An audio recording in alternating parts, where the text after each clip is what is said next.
Hello दोस्तों, मैं निर्भय फिर से एक बार स्वागत करता हूं आपका हमारे इस चैनल में। देखिए दोस्तों, अभी तक हम लोगों ने चैप्टर 4 का सेशन 3 कंप्लीट कर दिया था। ओके, और इस वीडियो में हम लोग सेशन 4 को भी कवर कर देंगे। देखिए, जो पूरा चैप्टर है वो बहुत लंबा है, इसलिए मैंने इसको पार्ट वाइज डिवाइड कर दिया ताकि आपको चीज़ें पढ़ने में आसानी लगे। देखिए, मैं जानता हूं कि इस पूरे चैप्टर को पढ़ने में ज़्यादा समय लगा है, बट मैं चाहता हूं कि जिस भी वर्ड को आप पढ़ें, जिस भी वर्ड को आप लर्न करें, उसके अंदर एक बेसिक अंडरस्टैंडिंग बननी चाहिए आपको। ठीक है, उस वर्ड को लेकर एक समझ होनी चाहिए कि हाँ, हम लोग किस चीज़ को याद कर रहे हैं। बस मैं यही चाहता हूँ। ओके, तो चलिए बिना लेट किए स्टार्ट करते हैं इस वीडियो को। देखिए दोस्तों, आज जो हम लोग पढ़ेंगे वो होगा cutting in and out related word, यानी कि कुछ ना कुछ काटने संबंधित वर्ड। ओके, सबसे जो पहला वर्ड है वो है इंटोमोलॉजी। अब देखिए, इंटोमोलॉजी का हिंदी मीनिंग होता है कीट विज्ञानी। तो एक कीट विज्ञानी कौन होता है? हम लोगों ने इसका सेशन 1 में मीनिंग समझा था कि एक ऐसा साइंटिस्ट जो कीड़ों के बारे में इंटरेस्ट रखता है, मतलब कि वो उनके बारे में जानना पसंद करता है। तो देखिए, इसका इटिमोलॉजी देखते हैं, मतलब कि इस वर्ड को तोड़ के देखते हैं कि इन किन किन चीज़ों से मिलकर बना है। ओके, ये देखिए, जो इंटोमोलॉजी है वो 3 वर्ड से मिलकर बना है। सबसे पहले इन, दूसरा है टॉम और तीसरा है लॉजी। तो जो इन है वो ग्रीक लैंग्वेज का एक प्रीफिक्स है इन, जिसका मतलब होता है अंदर या में। ओके, और जो टॉम है वो टॉम रूट वर्ड से मिलकर बना है, जिसका मीनिंग होता है कट, यानी कि काटना। और जो लॉजी है वो लोगोज रूट वर्ड से निकला है। तो देखिए, इंटोमोलॉजी का मीनिंग क्या हो जाएगा, यानी कि कीड़ों के बारे में साइंटिफिक स्टडी करने की जो ब्रांच होती है उसको बोलते हैं इंटोमोलॉजी। अच्छा, ये ऐसा क्यों होता है? तो देखिए, जितने भी कीड़े होते हैं वर्ल्ड में, जितने भी कीड़े पाए जाते हैं वो सभी 3 पार्ट में डिवाइड होते हैं, एक सर वाला हिस्सा और एक बीच वाला हिस्सा और एक लास्ट वाला पोर्शन। तो चूंकि सभी कीड़े डिवाइडेड होते हैं, इसलिए इनको इंटोमोलॉजी ब्रांच में पढ़ा जाता है। ओके, अब देखिए, जो इंसेक्ट वर्ड है उसका भी इटिमोलॉजी देख लेते हैं कि ये इंसेक्ट क्यों कहे जाते हैं। तो ये बेसिकली 2 वर्ड से मिलकर बना है, सबसे पहले इन और सेक्ट। तो देखिए, जो इन का मतलब तो होता ही है में। ओके, और जो सेक्ट है वो Latin language sanctum root word से मिलकर बना है, इसका मतलब होता है टू कट, यानी इसका भी मतलब होता है काटना। तो कुछ भी ऐसा चीज जो कट में हो, और कट में कौन होता है? लगभग सभी कीड़े। ओके, आई होप आप समझ गए होंगे कि कीड़ों को इंटोमोलॉजी में क्यों पढ़ा जाता है और इसको इंसेक्ट क्यों कहा जाता है। ओके, चलिए, जो नेक्स्ट वर्ड है वो है एक्टॉम। अब देखिए दोस्तों, ये जो एक्टॉम है वो 2 रूट वर्ड से मिलकर बना है, सबसे पहले एक और दूसरा टॉम। जो एक है वो ग्रीक लैंग्वेज का एक प्रीफिक्स है, एक, जिसका मतलब होता है आउट, यानी कि बाहर। और जो टॉम है इसका मीनिंग होता है कटिंग, यानी कि चीज़ों को काटना। तो एक्टॉम का मीनिंग क्या हो जाएगा? यानी कि एक ऐसा सर्जिकल प्रोसेस जिसमें किसी भी चीज़ को काट करके बाहर निकाल दिया जाता है, उसको बोला जाता है एक्टॉम। तो देखिए, इसको एक एग्जाम्पल से समझते हैं। मान लीजिए आपकी 5 उंगलियां है, वैसे तो 5 उंगलियां होती ही हैं। मान लीजिए कि उनमें से कोई एक खराब हो गया, तो उस एक को जो सर्जिकल प्रोसेस के थ्रू निकालना पड़ जाएगा, उस प्रोसेस को बोला जाता है एक्टॉम। ओके, आई होप आप चीज़ों को रिलेट कर पाए होंगे। नेक्स्ट वर्ड है टॉन्सिलेक्टॉमी। अब देखिए, जो एक्टॉमी वर्ड है इससे कई सारे वर्ड बने हैं, तो उनको देख लेते हैं। सबसे जो पहला वर्ड है वो है टॉन्सिलेक्टॉमी। जो टॉन्सिलेक्टॉमी है इसमें 2 वर्ड है, सबसे पहले टॉन्सिल, ओके, और दूसरा है एक्टॉमी। तो जो टॉन्सिल होता है उसका मीनिंग होता है टंग, यानी कि जिभ। ओके, और जो एक्टॉमी है इसका मीनिंग होता है चीज़ों को काट करके निकाल देना। तो टॉन्सिलेक्टॉमी का मीनिंग हो जाएगा कि आपके टंग को काट करके बाहर निकाल देने की जो प्रोसेस होती है उसको बोलते हैं टॉन्सिलेक्टॉमी।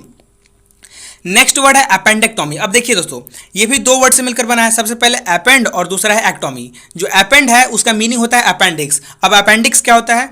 तो देखिए, जो वर्टिब्रल कॉलम होते हैं ऐसे, उसका जो लास्ट वाला पार्ट होता है उसको बोलते हैं अपेंडिक्स। ओके, और जो एक्टॉमी है इसका मीनिंग होता है चीज़ों को काट कर बाहर निकाल देना। तो अपेंडेक्टॉमी का मीनिंग हो जाएगा कि अपेंडिक्स को काट करके बाहर निकाल देना, उसको बोलते हैं अपेंडेक्टॉमी।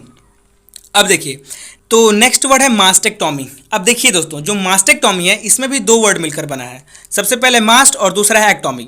तो मास्ट का मीनिंग होता है ब्रेस्ट। अब देखिए, जो पुरुषों का चेस्ट होता है और महिलाओं का ब्रेस्ट होता है। ओके, और एक्टॉमी का मीनिंग क्या हो जाता है? चीज़ों को काटकर बाहर निकाल देना।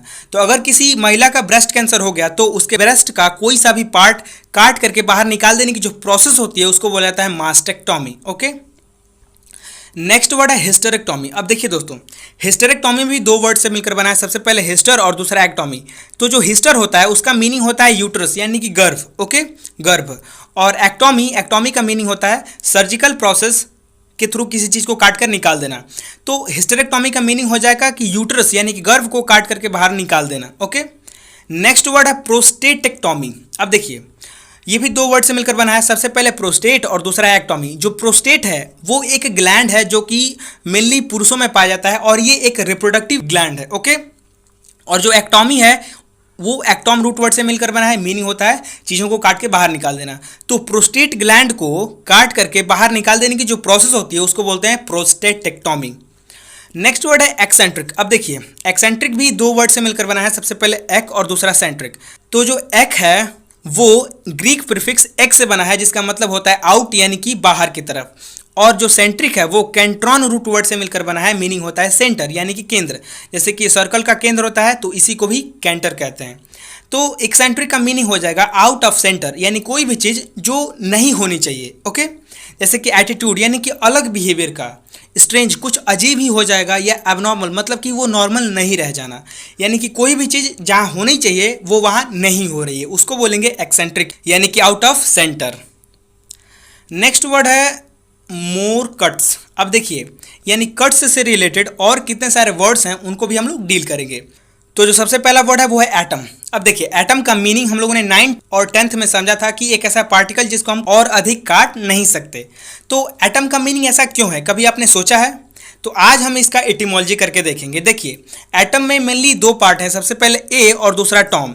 तो जो ए है ये एक नेगेटिव प्रीफिक्स है जो कि नेगेटिव सेंस देता है, और जो टॉम जो कि कट मीनिंग देता है, इसका मतलब होता है चीज़ों को काटना, यानी कि कुछ भी ऐसा चीज़ जिसको और अधिक नहीं काटा जा सकता उसको बोलते हैं एटम। ओके, नेक्स्ट वर्ड है एनाटॉमी। अब देखिए एनाटॉमी का मीनिंग क्या होता है, तो ये बेसिकली दो वर्ड से मिलकर बना है, सबसे पहले एना और दूसरा टॉमी। तो एना जो है उसका मीनिंग होता है अप यानी कि ऊपर की तरफ, और जो टॉमी है वो टॉम रूट वर्ड से मिलकर बना है, इसका मीनिंग होता है टू कट यानी कि चीज़ों को काटना। तो एनाटॉमी का मीनिंग क्या हो जाएगा, यानी कि किसी भी ऑर्गेनिज्म का जो आउटर स्ट्रक्चर होता है उसको काट करके उसको स्टडी करने की जो ब्रांच होती है उसको बोलते हैं एनाटॉमी। यानी कि किसी भी प्राणी का जो ऑर्गन है उसका लोकेशन क्या है, साइज क्या है, शेप क्या है, वेट क्या है, लेंथ क्या है, इन सारी चीज़ों को जिस फील्ड में पढ़ा जाता है उसको बोलते हैं anatomy field. Okay, next word है डाइकोटॉमी। अब देखिए डाइकोटॉमी दो वर्ड से मिलकर बना है, सबसे पहले डाइका और दूसरा है टॉमी। तो जो डाइका है वो ग्रीक लैंग्वेज डाइको रूट वर्ड से निकला है, मीनिंग होता है टू यानी कि दो, और जो टॉमी है वो टॉम रूट वर्ड से निकला है, मीनिंग होता है टू कट यानी कि चीज़ों को काटना। तो डाइकोटॉमी का क्या हो जाएगा कि किसी भी चीज़ को दो पार्ट में बांट देने की जो प्रोसेस होती है उसको बोलते हैं डाइकोटॉमी। अब जो डाइकोटोमाइज है ये डाइकोटॉमी का वर्ब फॉर्म है। ओके, और जो डाइकोटोमस है वो डाइकोटॉमी का एडजेक्टिव फॉर्म है। देखिए डाइकोटोमस का मीनिंग होता है टू आस्पेक्ट, यानी कि ये मेनली दो आस्पेक्ट देता है, एक नेगेटिव और पॉजिटिव।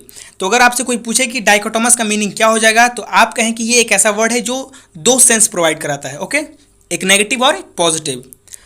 नेक्स्ट वर्ड है एपिटम। अब देखिए दोस्तों एपिटम का मीनिंग क्या होता है, सबसे पहले इसका इटिमोलॉजी देखते हैं। ये बेसिकली दो वर्ड में बटा हुआ है, सबसे पहले एपी और दूसरा है टॉम। तो जो एपी है इसका मीनिंग होता है ऑन या ओपन यानी कि पर, और जो टॉम है इसका मीनिंग होता है टू कट यानी कि कट पर।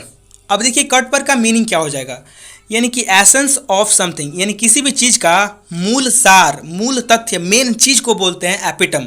जैसे कि मान लीजिए कोई बड़ी बुक है और उस बड़ी बुक का नॉलेज एक छोटी बुक में आ गया है तो उसको बोलेंगे बुक एपिटम, यानी उस बड़ी बुक का एसेंस, उस बड़ी बुक का सार। और जो न्यूज़ एपिटम, कई सारे ऐसे प्लेटफॉर्म आ चुके हैं जो बड़े बड़े न्यूज़ को चंद लाइनों में समझा देते हैं, तो वो क्या कर रहे हैं एक्चुअली न्यूज़ का एपिटम कर रहे हैं, यानी कि न्यूज़ का समरी निकाल रहे हैं। ओके, आई होप चीज़ों को समझ पाए होंगे।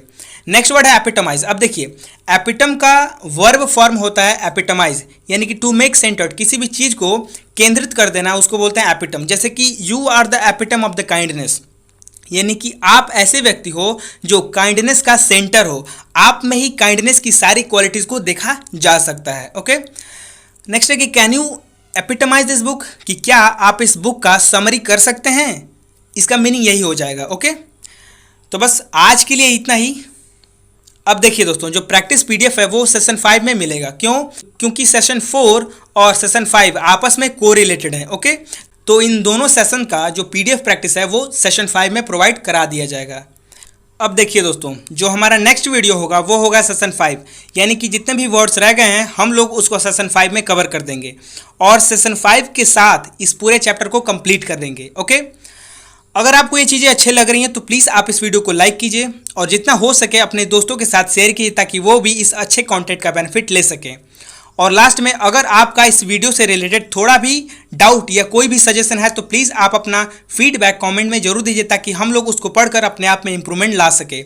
और फाइनली इस पूरे चैनल से जुड़े रहने के लिए आप इस चैनल को सब्सक्राइब कर सकते हैं और बेल आइकन को जरूर प्रेस कीजिएगा। तो बस आज के लिए इतना ही, मिलते हैं अगले वीडियो में। तब तक के लिए वो कैप को पढ़ते रहिए और आगे बढ़ते रहिए, because everything in this world is nothing but the words.